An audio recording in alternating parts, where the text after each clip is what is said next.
Hey everyone, so we're back today for another recap for Basketball Wives.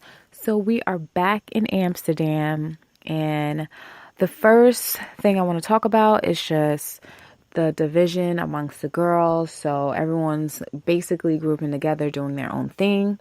So we have Shaunie and Evelyn. They decide to go and check out different places for Shaunie's business. She has been talking about her owning a dispensary slash weed company, and so she's out here really just to find different innovative ideas so that she can take back when she goes to California.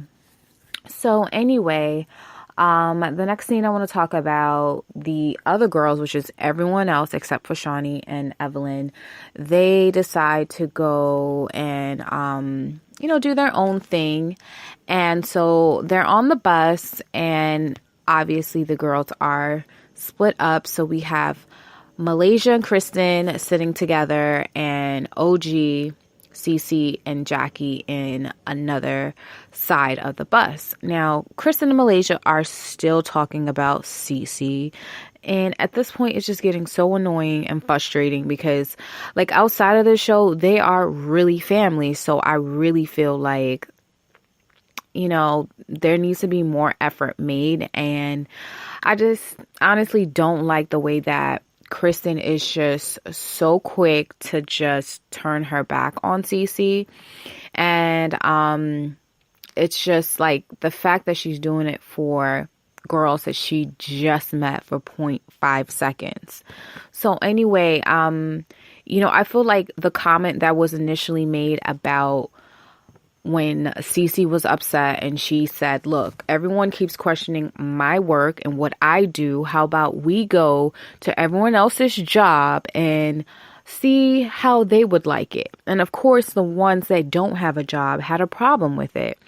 And honestly, everyone else, because they're basketball wives or basketball girlfriends, and a lot of them don't have real careers aside from being a reality star, they're just upset about it because they want to validate that they do work. And so Malaysia is just like, I took offense to that, because that's not the case. I do work.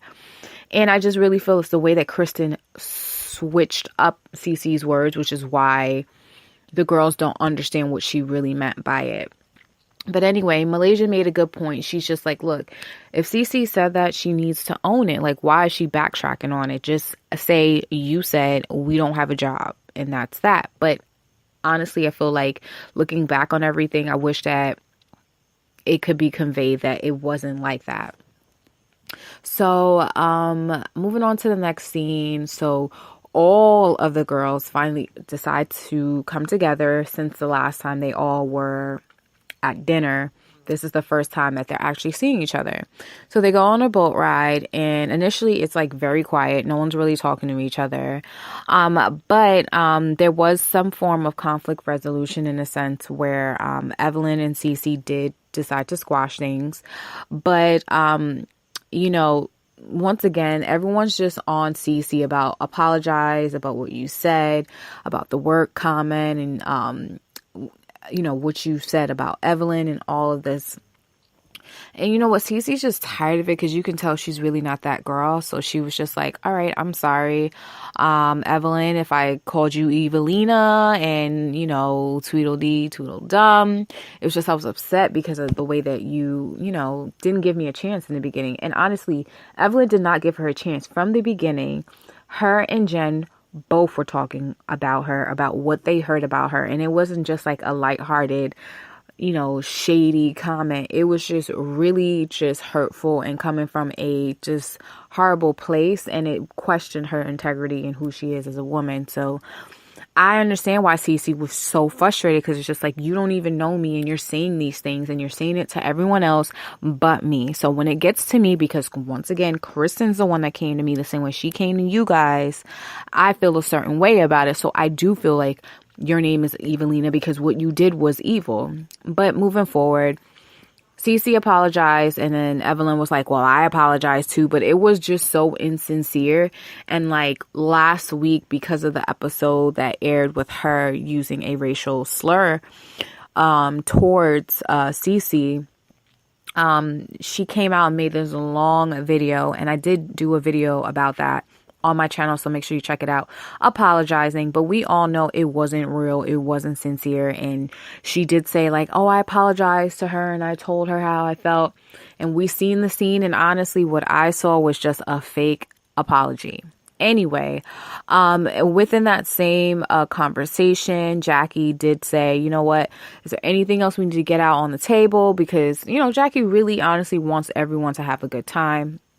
She keeps stressing the fact that she really likes CeCe. And I do too. I do like CeCe, but I just feel like certain people bring out different things from you, and she just doesn't feel comfortable with everyone else because they really don't give her a chance.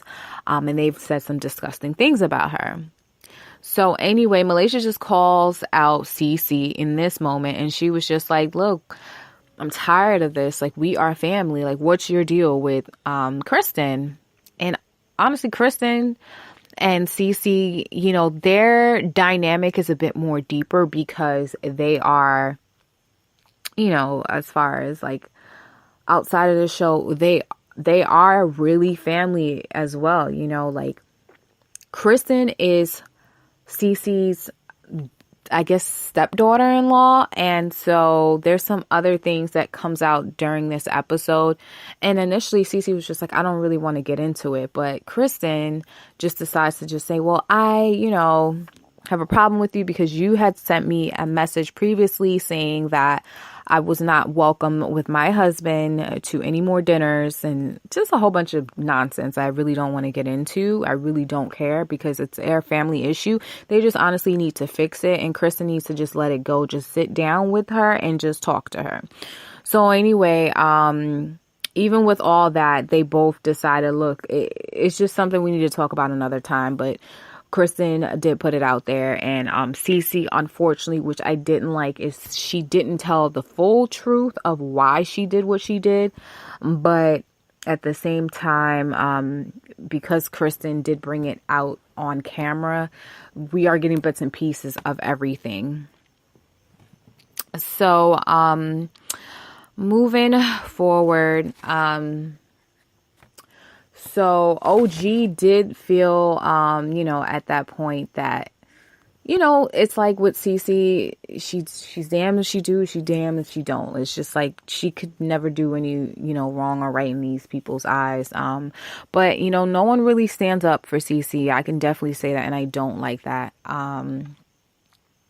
So, you know, from what I have gathered so far, it's just Kristen has so much that she's just harboring on, and it's just a matter of time before she actually like just lets everything out. So, you know, because Amsterdam is so small, the girls ended up branching off and doing their own thing. And this time around, it was just like Jackie and CeCe. They're just sitting, talking outside, and Malaysia passes by with Kristen, and so they ended up just talking to each other, and Jackie once again tries to get them all together and to talk it out and hash everything. And what we find out is that, you know, Kristen is just very upset because she feels that CeCe's husband, which is Kristen's husband's father, has not been present, you know, with their daughter, who was 2 years old, from when she gave birth to their child. He hasn't been like a grandfather. He hasn't been there. And she is holding CeCe accountable because she's just like, if you're trying to be in this family, you need to have him be more present. If not him, like you too. So I do feel like it's a lot of pressure to put on her, but she's feeling like you are not even like making an effort. And that's why I feel like I need to distance myself from you. And like, then with the text message, and the text message just doesn't make sense to me. I feel like there's more to the story, which is why I just really don't want to get into it. But I feel like the main issue is that Kristen and her husband feel that CeCe and CeCe's husband are not really making an effort to bridge families together. And CeCe's just like, her coming in, she just doesn't want to put too much pressure on her husband about with the family dynamic. But, in all, she really wants to see what they can do about everything. And she understands where she's coming from. And I honestly do feel like they should fix it. But the way Kristen went about it was just completely wrong. Like, it was just really childish on her part. Moving forward, the next scene, we have Tammy. She sits down with one of her daughters, and that's Jazz. And I really like Jazz. She just seems very level-headed. And she's just talking with her mom, and she was just like, how's everything going? And she, Tammy's just like, work is good. And me and Reggie, we seem to be like back in a good place. And she was just like, the girls are on a trip right now, and I'm happy I'm not there. And I realized like I'm just over everything with them, and just being around them is just so toxic. And I'm doing so much better in my life without them. And Jazz agrees. She's just like, it seems like the stuff that you guys are arguing just doesn't make any sense. So I completely understand where you're coming from, Mom. And I think their relationship is just amazing. I love to see that mother and daughter dynamic together. So yeah, that was pretty much it with Tammy. So now let's talk about the end of the episode. And this is when Jen arrives, which is just like so stupid. Like, Jen, no one wants you there. Shaunie doesn't want to talk to you. Malaysia doesn't want to talk to you. Kristen may want to talk to you, but Kristen just, I don't know. She just wants to be in the it crowd, in my opinion. But, her coming just made no sense because she is so convinced that Tammy's responsible for everything, and that's why no one wants anything to do with her. And it's like, no, Jen, it's you, it's your actions. And it's just like, can you hold yourself accountable for what you've done and what you've played in this whole issue? But it seems that, when this episode basically ended, for next week, pretty much Malaysia's going to put out some more tea on what Jen has said about Evelyn. And Evelyn's going to be looking at Jen sideways. Like, really? Because honestly, it didn't make sense to me how easy Evelyn forgave her. So it will be amazing to see. And from what I heard, Jen did not show up to the Basketball Wives reunion, and neither did Tammy. So that's kind of interesting. But at this point, I really do feel like the whole cast needs to be recasted. If anything, maybe we can keep Malaysia, but everyone else needs to go at this point. Anyway, guys, tell me what you guys think. See you guys in the next one.